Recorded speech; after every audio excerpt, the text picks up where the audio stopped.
Seu amigo, ele me deu um pouco do meu turno, porque foram 29 milhões de votos, quase 30 milhões de votos eles tinham nessa. Entendeu? A extensão de nessa.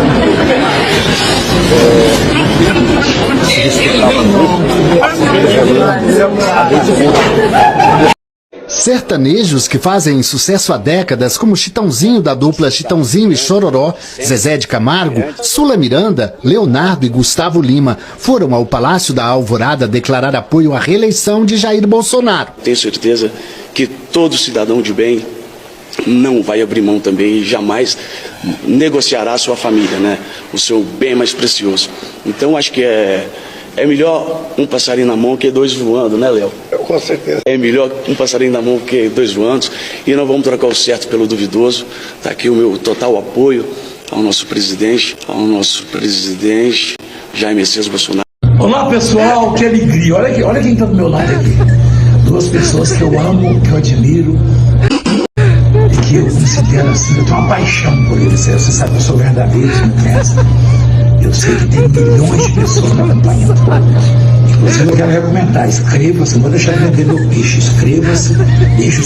O ex-presidente Jair Bolsonaro voltou a mentir feio sobre o governo Lula e o seu, e novamente sobre a economia. Ele voltou, mas desta vez com ênfase inédita, voltou a dizer a fake news de que seu governo deixou um caixa robusto para Lula, com superávit e rigor fiscal. O pior é que tem gente que acredita, mas é dever jornalístico desmascarar a mentira. O que disse Bolsonaro em um tweet com quase 500 mil visualizações e 5 mil compartilhamentos? O governo de Jair Bolsonaro fechou seu mandato com um superávit de cerca de 54 bilhões de reais, mesmo passando por uma pandemia histórica, secas e uma guerra na Europa que desestabilizou o mercado internacional. Hoje o que vemos? Gastança desenfreada e uma deterioração sistemática das contas públicas. Já estamos na marca de R$1 trilhão de déficit, sem uma pandemia e sem guerra, com a criação de mais um ministério, chegando a 39, se igualando ao governo Dilma, enquanto em nossa gestão reduzimos os mesmos para 23. Atualmente o cenário é de contas esfaceladas, aumentos explosivos de impostos e sem nenhum retorno visível para a maioria dos brasileiros. É preciso perguntar, onde estaremos em mais alguns anos, estatizados até o talo, o povo totalmente dependente do Estado e quebrados? Claro que ele está torcendo os dados, ocultou a inflação crescente em seu governo. Quem se lembra, aliás, da gasolina quase R$10? O desemprego também nas alturas, a história de redução de ministérios para economizar é demagogia ideológica. E a maior parte do arroxo fiscal de Paulo Guedes, que a Faria Lima acha que é coisa boa, se deu à custa de congelamento da merenda escolar nos 4 anos do governo, no congelamento do salário mínimo em relação às perdas inflacionárias, ou à custa da não correção da tabela do imposto de renda. Uma promessa que Bolsonaro descumpriu olimpicamente e Lula já começa a cumprir desde seu primeiro ano de terceiro mandato na presidência. Mas é na herança maldita deixada pelo governo Bolsonaro que se encontra a maior mentira desfiada pelo ex-presidente, hoje inelegível. E nesse ponto, nada melhor do que a fala do ministro da Fazenda, Fernando Haddad, durante evento com representantes da indústria do aço, que por sinal anunciaram investimentos de mais de 100 bilhões de reais nos próximos anos. Confira. Mas dessa vez o destino caprichou com o senhor. O senhor lhe deu tarefas muito difíceis e um chefe de Estado enfrentar. Eu queria lhe contar, não tive a oportunidade ainda, eu pedi para o secretário de Política Econômica fazer um balanço do que o senhor herdou em termos de política fiscal. Eu acho importante, na presença da indústria, relatar o que aconteceu entre 2022 e 2023. O projeto de lei orçamentária elaborado em 2022 para 2023, ele já previa um déficit de 63 bilhões de reais. Explícito. Está na peça encaminhada ao Congresso Nacional. Só que, além dos 63 bilhões de déficit primário declarado pelo governo anterior, a rubrica do Bolsa Família estava a descoberto em mais 60 bilhões de reais. Ou seja, nós íamos ter que inaugurar o governo cortando benefícios sociais, lembrando que, à época, os dois candidatos defenderam a manutenção da transferência de renda naquele patamar. Isso já dá alguma coisa acima de 120 bilhões de reais. Nós tivemos um calote de precatórios, tanto em 2022 quanto na peça orçamentária de 2023, somados, superam 90 bilhões de reais. Então, nós estamos falando em alguma coisa já na casa de 230 bilhões de reais. E nós tivemos que indenizar os governos de Estado pela irresponsabilidade de tomar o ICMS sobre combustíveis durante o processo eleitoral. Ou seja, nós herdamos um problema da ordem de quase 300 bilhões de reais em valores atualizados. É isso que o senhor herdou e é isso que nós estamos tentando administrar como uma das pautas da área econômica. E é uma pauta fundamental, colocar ordem na bagunça que foi herdada nesse período. O que está acontecendo paulatinamente, e nós vamos conseguir atingir os nossos objetivos.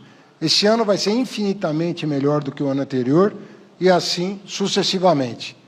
Apesar disso, a inflação cai consistentemente. Consistentemente. A inflação de 2022, se não fosse a maquiagem dos combustíveis, estaria na casa de 9%.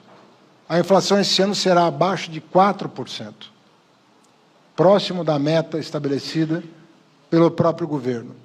Então, nós estamos num momento em que nós estamos colocando ordem na macroeconomia, câmbio estável, sempre na casa aí dos R$5, apesar da crise global, com as taxas de juros americanas atingindo patamares que há 40 anos não se atinge. Uma taxa de juros em dólar na casa de 5,25%, 5,5%, vocês sabem o que isso significa para todo mundo, e não é diferente para o Brasil. E, apesar disso, nós estamos conduzindo a política macroeconômica de maneira responsável e tomando uma série de outras medidas macro e microeconômicas para alavancar o crescimento que ninguém mais imaginava pudesse superar 1,5%. Vocês ouviram, durante 10 anos, que o PIB potencial do Brasil era de 1,5% de crescimento.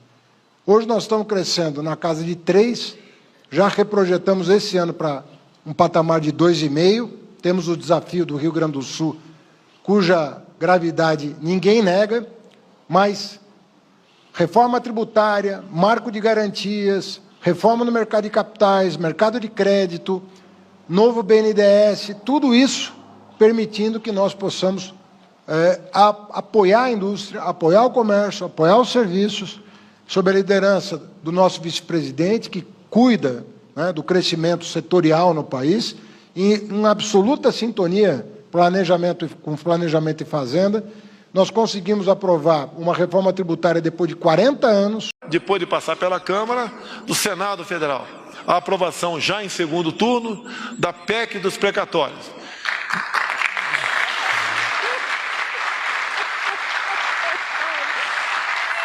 Deixe bem claro, não a PEC do calote. Tem que ser honradas. Agora, eu preciso de capacidade de pagamento. Então, esses direitos estão muito longe de ser calote. Eles são um título, uma exigibilidade contra o governo brasileiro. Devo, não nego, pagarei assim que puder. Quando a gente paga um calote do governo anterior, se eu colocar isso na conta do presidente Lula, que nunca deu calote, só teve 2 presidentes que deram calote desde a redemocratização, o Collor e o Bolsonaro. Ninguém mais deu calote aqui. Ninguém deu calote. Você podia fazer oposição, podia ser situação, não importa. Fernando Henrique, Dilma, Lula, ninguém deu calote. O Collor deu um calote, quase destruiu aí parte da economia brasileira, e o Bolsonaro deu calote. Aí vem um presidente, paga o calote. Ah, olha o déficit que o presidente Lula fez. Esse déficit, deputado, não é nosso. O filho é teu. E eu usei isso na campanha eleitoral. Eu falava, olha, vários governos que passaram gastavam 300, 400 bilhões de reais ano pagando juros de dívida sem tomar nenhuma medida para corrigir esse problema. E o Lula chegou, pegou 10 bilhões só e atingiu 40 milhões de famílias favoravelmente com Bolsa Família. Isso é um impacto extraordinário. Mereceu ganhar uma eleição, 2 eleições, soube trabalhar. É verdade. Eu não posso entender que o nosso PT, inclusive confesso publicamente, que eu votei no segundo turno no Lula e escolhi o que eu entendia ser a melhor opção.